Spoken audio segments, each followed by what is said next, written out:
Episode 45. ஆஜுன் நிலாவுக்கு space station போகிறதுக்கான டிக்கெட்டை கொடுத்தான். இதை பார்த்த நிலா ரொம்பவே ஹாப்பியாக, அந்த நேரம் லக்ஷ்மியும் வர நிலா அந்த டிக்கெட்டை காமிச்சு, அண்ணா என்ன ஸ்பேஸ் ஸ்டேஷன் கூட்டிகிட்டு போக போகிறாங்களே அப்படின்னு ரொம்ப ஹாப்பியாக சொன்னான்.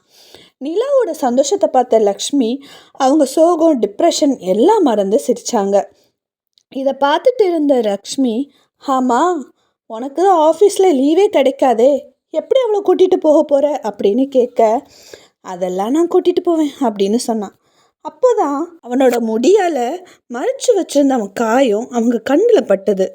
டேய், என்னடாச்சு, எப்படிடா அடிபட்டுச்சு அப்படின்னு கேட்டாங்க. அதுக்கு அர்ஜுன், அது ஒன்றும் இல்லைம்மா, ஆஃபீஸில் ஒரு சின்ன பிரச்சனை, அதான் சஸ்பெண்ட் பண்ணிட்டாங்க அப்படின்னு ஜாலியாக சொன்னான். லக்ஷ்மி ஷாக் ஆகி, என்னடா சொல்கிற, சஸ்பெண்ட் பண்ணிட்டாங்களா, ஏன், நீ என்ன பண்ண அப்படின்னு கேட்க, அம்மா நான் எதுவும் பண்ணலை, நாங்கள் எங்கள் பாட்டுக்கு கேன்டீனில் சும்மா தான் உட்காந்து பேசிக்கிட்டு இருந்தோம். இந்த அரவிந்தில் அவன்தான் ரொம்ப தப்பாக பேசினான், நான் 4 போட்டேன், அதை யுவராஜ் சார் சிசிடிவி கேமராவில் பார்த்துட்டாரு, உடனே வந்துட்டார். அதுக்கப்புறம் யார் உண்மையாகவே தப்பு பண்ணாங்கன்னு தெரிகிற வரைக்கும் நீங்கள் 3 பேரும் சஸ்பெண்டுன்னு சொல்லிட்டாரு.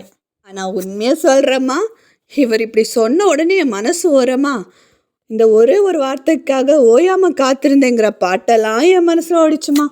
அவ்வளோ சந்தோஷம், இதுக்கு தான் நான் இவ்வளோ நாளாக காத்துட்ருந்தேன். எவ்வளோ சந்தோஷமாயிட்டேன் தெரியுமா. நீ எதுக்கும் கவலைப்படாதம்மா, நான் அந்த ஆஃபீஸோட டிஎல், நான் இல்லாமலாம் அங்கே பெருசாக வேலையெல்லாம் நடக்காது. இனி 2 நாளில் அவரே என்னை கூப்பிட்ற போகிறாரு. வேணும்னா நீங்களே பாருங்கள், 2 நாளில் அவர் ஃபோன் பண்ணி, தம்பி நீ உடனடியாக வேலைக்கு வந்துடுன்னு அவர் கூப்பிடுவார். எனக்கு யுவராஜ் சார் தெரியாதா அப்படின்னு ஜாலியாக சொன்னான். ஸோ நீங்கள் கவலைப்படாதீங்க, எனக்கு ஒரு 2 தோசை மட்டும் சுட்டு தந்தீங்கன்னா நல்லா சாப்பிட்டு படுத்து தூங்கிடுவேன் அப்படின்னு சொன்னான். இதை கேட்ட லக்ஷ்மி சிரித்தாங்க. மறுபுறம், சார் நான் கேட்குறேன்னு தப்பாக நினைக்காதீங்க, ஆஜுன் எந்த தப்பும் பண்ணலைன்னு உங்களுக்கும் தெரியும், எனக்கும் தெரியும். அப்படி இருக்கும்போது ஏன் சார் நீங்கள் சஸ்பெண்ட் பண்ணீங்க அப்படின்னு சிவா கேட்டான். இதை கேட்ட யுவராஜ் சிரிச்சுக்கிட்டே, சிவா, ஆஜுன் ரொம்ப நல்ல பையன், காரணம் இல்லாமல் யார்கிட்டையும் வம்புக்கோ சண்டைக்கோ அவன் போகவே மாட்டான். இதெல்லாம் எனக்கு ஆல்ரெடி தெரியும். ஆனால் அவன் இந்த ஆஃபீஸில் பல வருஷமாக வேலை பார்க்குறான். இத்தனை வருஷம் வேலை பார்த்தோம், சிக் லீவ் கூட அவன் எடுத்ததே கிடையாது. எப்போ பாரு லேப்டாப்பில் உட்காந்து எல்லா வேலையும் பர்ஃபெக்டாக முடிக்கிறவன் அவன். உனக்கே தெரியும், கடைசி அவனுக்கு குண்டடிப்பட்ட போது கூட அவன் ஒழுங்காக லீவ் எடுக்காமல் ஆஃபீஸுக்கு வந்தான். அதுக்கப்புறமா 1 வாரம் அந்த ரூமில் அடைஞ்சு போட்டு ஹை ஃபீவர் ஆகி இருக்கும்போது கூட அவன் 1 வாரம் கூட லீவ் எடுக்க மாட்டேன்ட்டான். இப்படி அவனுக்கு ஃபேமிலி கூட டைம் ஸ்பெண்ட் பண்ணுறதுக்கு அவன் டைமே எடுக்க மாட்டேங்கிறான். எப்போ பாரு ஆஃபீஸ் ஃபைலு, சிஸ்டம் வேலையே பார்த்துக்கிட்டு இருக்கான். அதான் இதை நான் ஒரு சான்ஸாக பயன்படுத்திக்கிட்டேன். எப்படா லீவு கொடுக்கலான்னு நானே யோசிச்சுட்டு இருந்தேன். அது அவனே எனக்கு சான்ஸாக கொடுத்துட்டான். அது மட்டும் இல்லாமல் அவன் வேறு எங்கேயாவது வெளியே போயிட்டு வந்துடட்டுமே, அப்படியாவது நம்ம பர்த்டே பார்ட்டிக்கான ப்ரிப்ரேஷன் எல்லாம் பண்ணுறதுக்கு கொஞ்சம் ஈஸியாக இருக்கும் அப்படின்னு சொன்னான். இதை கேட்ட சிவா சிரிச்சுக்கிட்டே, sir you are so brilliant, புத்திசாலித்தனமாக யோசிச்சிருக்கீங்களே அப்படின்னு சொன்னான்.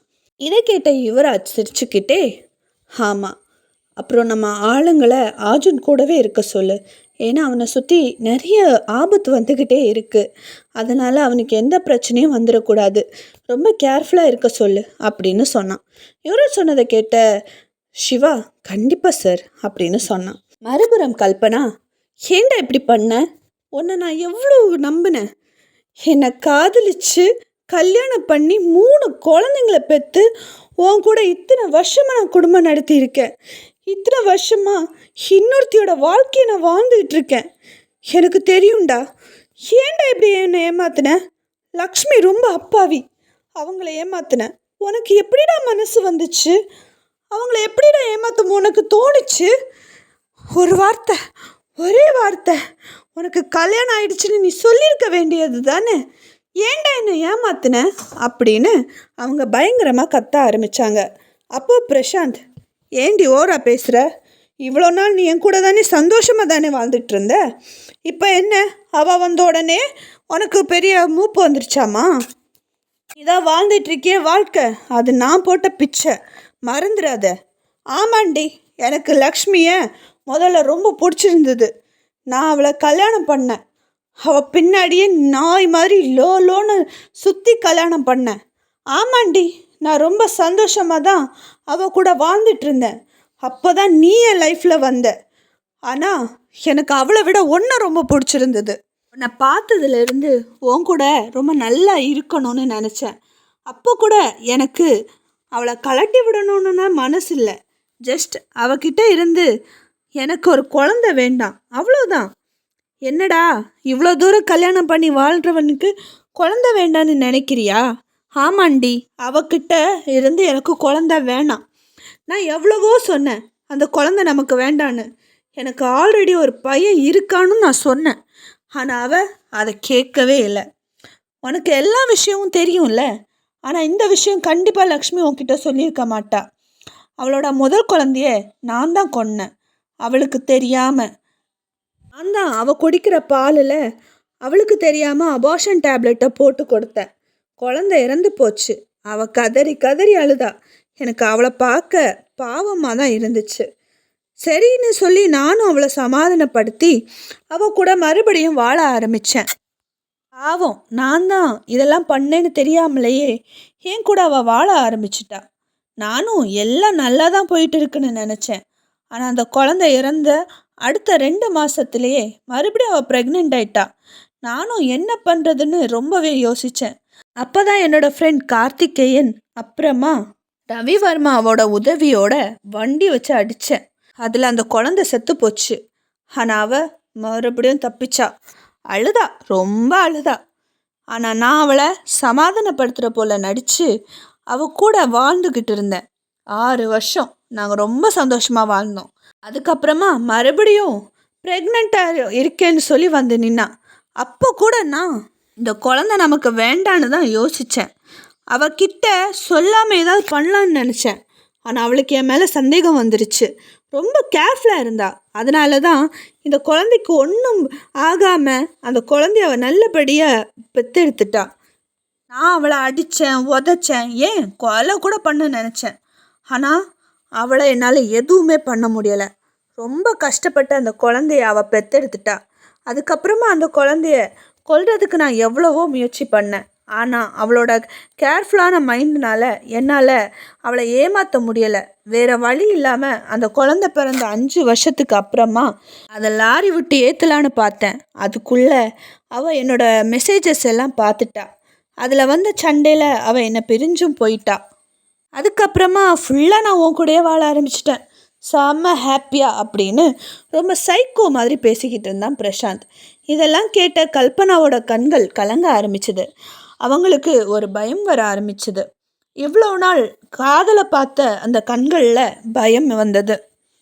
என்னடா சொல்கிற? லக்ஷ்மி வயிற்றில் வளர்ந்த குழந்தைய கொன்னுட்டு எந்த ஒரு குத்த உணர்ச்சியும் இல்லாமல் எப்படா நீ இப்படி பேசிகிட்ருக்க? நீ எல்லாம் மனுஷனா? நீ எல்லாம் அரக்கண்டா. உன்னை நம்பி நான் இத்தனை வருஷம் 3 குழந்தைங்கள பெற்று நான் வளர்த்திருக்கேனே அப்படின்னு சொல்லி அவங்க ரொம்ப ஆச்சரியமாகவும் பயமாகவும் அழ ஆரம்பிச்சிட்டாங்க. இது எல்லாத்தையுமே யுவராஜ் வெளியில் நின்று கேட்டுட்டு தான் இருந்தான். மறுபுறம் கார்த்திகேயன் வீட்டுக்கு ரொம்ப கோபமாக வந்தார்.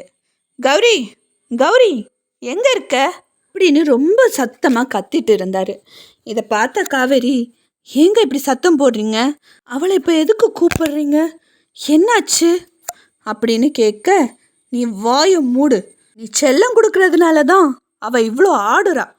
கொஞ்சமாச்சும் அடங்கியிருக்க வேண்டாமா? அவ பெண் பிள்ளை தானே அப்படின்னு காவேரியை கத்த ஆரம்பிக்க காவேரிக்கு எதுவுமே புரியலை. கார்த்திகேயன் ரொம்பவே கத்திட்டு இருந்தாரு. ஆனால் கௌரி கீழே வரவே இல்லை. அதனால அவர் மேலே போனார். கௌரி ரூமில் இல்லை. கண்டிப்பாக அவள் மொட்டை மாடியில் தான் இருப்பான்னு சொல்லி மொட்டை மாடிக்கு போனான். அவள் காதில் இயர்ஃபோன்ஸை வச்சுக்கிட்டு யார்கிட்டேயும் ரொம்ப ஜாலியாக ஃபோனில் பேசிக்கிட்டு இருந்தா. கார்த்திகேயன் கௌரி அப்படின்னு கத்தவும் அவள் திரும்பி பார்த்தா. சரி மச்சான், நான் உனக்கு அப்புறமா கால் பண்ணுறேன் அப்படின்னு சொல்லி ஃபோனை கட் பண்ணிவிட்டு, இப்போ உங்களுக்கு என்ன தான் பிரச்சனை? இப்போ தானே வீட்டுக்கு வந்தீங்க, அதுக்குள்ளே கௌரி கௌரி கௌரின்னு என் பேரை ஏலம் விட்டுட்ருக்கீங்க. ஏன் நான் நிம்மதியாக இருக்கிறது உங்களுக்கு பிடிக்கலையா? இல்லை நான் செத்துட்டேன்னு நினச்சிங்களா என் பேரை ஏலம் போட்டுட்ருக்கீங்க? நான் உயிரோட தானே இருக்கேன், என்னதான் உங்களுக்கு பிரச்சனை அப்படின்னு கேட்டா. இதை கேட்ட கார்த்திகேயன், இங்கே பாரு கௌரி, நீ வர வர ரொம்ப திமிரில் ஆடிட்டு இருக்க. இல்லை உனக்கு அடுத்த வருஷம்தான் கல்யாணம் பண்ணணும்னு நாங்கள் நினச்சிட்டு இருந்தோம். ஆனால் அடுத்த வாரமே உனக்கு என்கேஜ்மெண்ட், அதுக்கு அடுத்த மாதமே கல்யாணம், ரெடியாயிரு அப்படின்னு ரொம்ப கோபமாக சொன்னார். இதை கேட்ட கௌரி ரொம்ப கோபமாக, என் வாழ்க்கையை பற்றி முடிவெடுக்கிறதுக்கு முன்னாடி என்கிட்ட டிஸ்கஸ் பண்ணணும்னு கொஞ்சம் கூட உங்களுக்கு தெரியாதா? எனக்கு இந்த கல்யாணத்தில் கொஞ்சம் கூட விருப்பம் இல்லை. அந்த சிடுமூஞ்சியை போய் யாராவது கல்யாணம் பண்ணுவாங்களா? நீங்கள் என்ன தான் நினச்சிட்டு இருக்கீங்க? எனக்கெல்லாம் இந்த கல்யாணமே வேண்டாம் அப்படின்னு சொன்னான். இதை கேட்ட கார்த்திகேயன், என்ன கௌரி, உன் வாழ்க்கையை பற்றி கவலைப்படுற உரிமை கூட எங்களுக்கு இல்லைன்னு சொல்கிறையா? பெருசாக சொல்லுவேன், உங்கள் அப்பா எதை சூஸ் பண்ணாலும் பர்ஃபெக்டாக இருக்கும்னு. அதான் நான் ருத்ராவை சூஸ் பண்ணியிருக்கேன். அப்புறம் ஏன் வேணான்னு சொல்கிற?